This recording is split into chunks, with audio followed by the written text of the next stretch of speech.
NCP से जशवीर सिंह प्रत्याशी बनने जाने के बाद कार्यकर्ताओं ने आवासीय कार्यालय में स्वागत किया, जहां एक स्वर में एनसीपी जिंदाबाद के नारे लगाए गए, जहां उन्हें फूल माला पहनाकर एकता का परिचय दिया गया। एनसीपी अजीत गुट के द्वारा उन्होंने बोकारो प्रत्याशी बनाया गया है।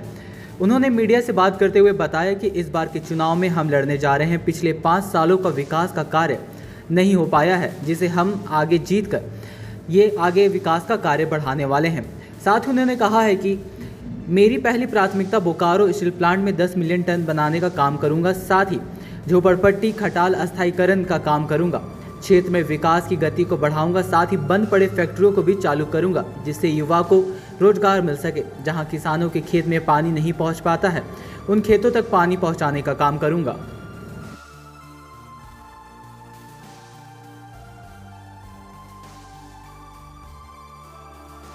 पार्टी ने आपको एनसीपी ने प्रत्याशी बनाया है बोकारो विधानसभा से। किन मुद्दों को लेकर के इस बार चुनाव लड़ने जा रहे हैं? देखिए, राष्ट्रवादी पार्टी का जो व्यापक मुद्दा है, अब बोकारो के लिए तो राष्ट्रवाद सबसे प्रथम मुद्दा है। जब तक हम अपने आप को भारतीय नहीं समझेंगे कि हम हिंदुस्तानी हैं, ना हम किसी जात के हैं, ना किसी धर्म के हैं, ना किसी वर्ग के हैं, हम केवल झारखंडी हैं और झारखंड की माटी मेरी माँ है। यह भावना को राष्ट्रवाद ही पैदा कर सकता है, तभी सारे समस्याओं का समाधान। क्षेत्र में आप काफ़ी दिनों से बोकारो में किन किन समस्याओं को देखने को मिला है?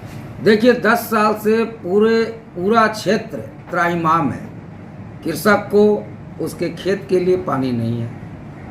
केवल बरसात के समय में धान थोड़ा बहुत हो जाता है, जबकि इसी लाल मिट्टी पर महाराष्ट्र में ईख, अन्य तरह के बहुत सारे जो भी जैसे अनार हुआ, साग सब्जी हुआ और बहुत तरह का कृषि योग्य भूमि को तैयार महाराष्ट्र में इसी लाल मिट्टी पर हो रहा है, क्योंकि वहाँ पानी का व्यवस्था है। बड़ा बड़ा टावर बना के पानी से खेत में दिया जाता है, जिससे किसान खेती कर पाते हैं। जीतेंगे तो पहली प्राथमिकताएं क्या रहेगी? पहली मेरी प्राथमिकता है कि बोकारो को 10 मिलियन टन कारखाना में बदलना। दूसरी प्राथमिकता है कि झुग्गी झोपड़ी में जो रह रहे हैं उन्हें अस्थायी करना।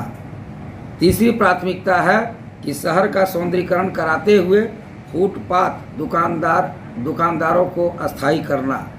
बेरोजगारों के महान फौज हो गए हैं बोकारो में। बोकारो विधानसभा में बेरोजगारी का अति सीमा पार हो गया है।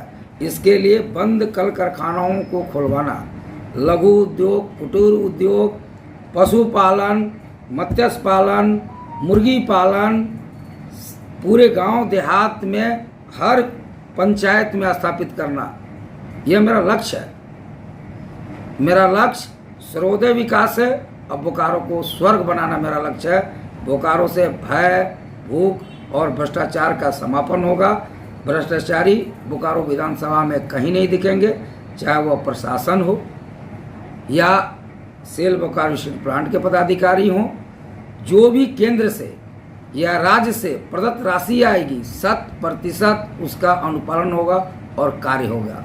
यह एनसीपी की प्रथम प्राथमिकता है। इसलिए बोकारो वासियों से, बोकारो विधानसभा में रहने वाले सभी माताओं बहनों से मेरा नम्र निवेदन है कि एनसीपी के प्रति अपना रुझान दें, ताकि मैं सेवा समर्पण भाव का इंसान हूँ। सेवा ही मेरा धर्म है और भारतीयता ही मेरा कर्म है। मैं भारतीय हूँ। अब भारतीय पहचान हर एक के दिल में जगाना चाहता हूँ।